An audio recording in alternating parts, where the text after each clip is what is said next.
Pour comprendre la guerre de Troie, je vais commencer juste par mettre bien clairement les dates en place. Alors, la guerre de Troie a-t-elle eu lieu ? En fait, on n'en est pas sûr, mais les archéologues ont trouvé un endroit où ça aurait pu être le lieu de la guerre de Troie qui a été rapportée par la transcription des récits homériques. Si la guerre de Troie a eu lieu, elle a eu lieu en moins 1200. Ensuite, qu'est-ce qui se passe ? On a une tradition orale, évidemment, enjolivée, etc., avec toutes les histoires des dieux qui s'y mêlent, etc.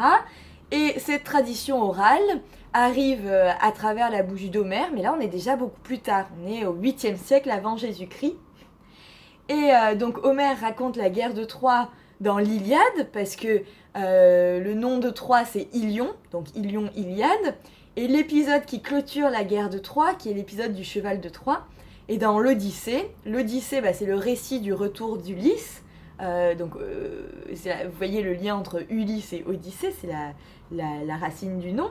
Et donc, dans l'épisode de l'Odyssée, dans l'Odyssée, vous avez le récit du retour d'Ulysse, mais vous avez aussi l'épisode du cheval de Troie, parce que c'est lui qui a eu l'idée, et donc on le met dans son aventure à lui. Donc en fait, l'Iliade qui est la transcription du récit d'Homère, renvoie à la guerre de Troie jusqu'à l'épisode du cheval de Troie, qui en fait va être dans l'Odyssée, qui raconte aussi le retour d'Ulysse. Le tout est sur 20 ans, donc 10 ans le siège de Troie, plus la guerre de Troie, 10 ans le retour d'Ulysse vers Ithaque.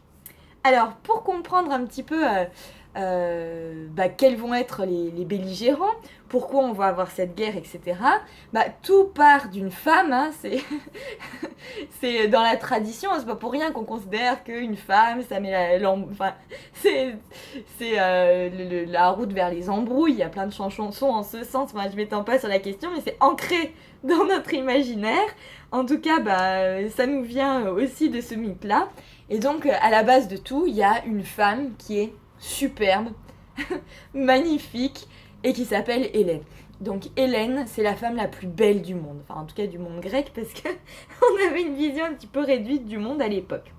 Voilà, alors, donc pour vous expliquer un petit peu, je vous montre une carte. Voilà, promis, un de ces quatre, je me mets au Movie Maker, mais là, je n'ai pas le temps.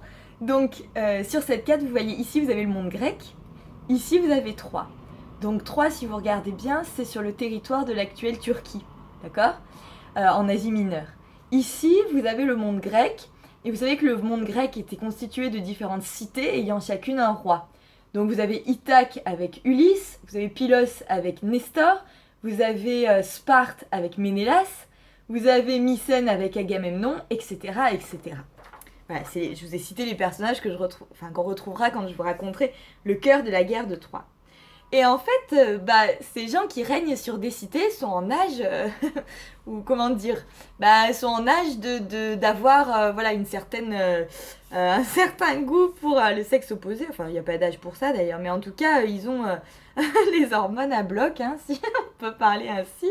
Et donc, le fait qu'il y ait la plus belle femme du monde, ou du moins de Grèce, dans les parages, et qu'elle soit en âge de se marier, évidemment, ça les fait monter au plafond, quoi. Et donc tout le monde veut épouser Hélène, la belle Hélène, la somptueuse Hélène, etc. C'est la plus bonasse des bonasses, hein, pour dire les choses clairement. Donc on a un problème, c'est-à-dire qu'on a une femme qui est la plus belle du monde et tous les rois qui veulent l'épouser, quoi. Donc oui, parce qu'à l'époque, on voulait pas juste coucher avec les femmes, on voulait aussi les épouser. C'était autre temps, autre mœurs. Bon, je m'arrête là sur les digressions de concordance des temps. Voilà. Donc tout le monde veut épouser Hélène. Et donc, on comprend bien que ils vont tous s'entretuer pour elle, quoi. Et en fait, ils se disent que s'il y en a un qui l'épouse, tous les autres auront envie de le trucider pour partir avec Hélène. Ou ils vont essayer de l'enlever. Ou bref, ça va mal tourner. Et donc, ils se disent, les rois grecs, les rois des cités grecques, se disent qu'en fait, cette femme va être à l'origine de conflits sanglants et d'énormes dissensions dans le monde grec, entre les cités grecques. Et là, il y en a un d'entre eux qui est connu pour avoir des bonnes idées, qui s'appelle Ulysse, qui règne sur Ithaque, et donc qui est connu pour sa ruse. Et en fait, la solution qu'il va proposer, c'est la coalition des Grecs, On va la retrouver évidemment quand Hélène se fera enlever. Oh mince, j'ai fait un spoiler.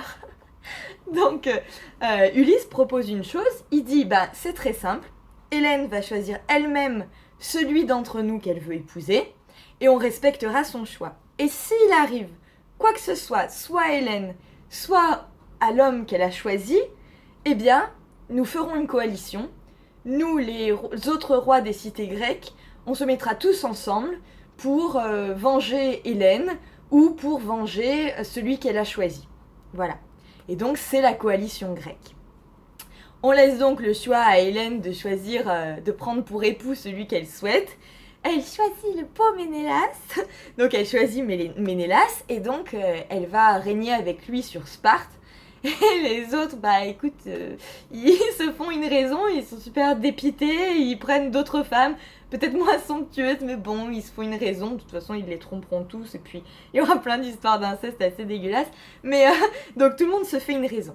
Donc Hélène choisit Ménélas, elle épouse Ménélas, et donc vous comprenez que quand Paris, attention spoiler, on verra pourquoi quand Paris enlèvera Hélène, eh bien, tous les Grecs tiendront leurs promesses, les rois grecs, et donc ils iront combattre les Troyens, donc Paris et Troyens, ils iront combattre les Troyens aux côtés de Ménélas.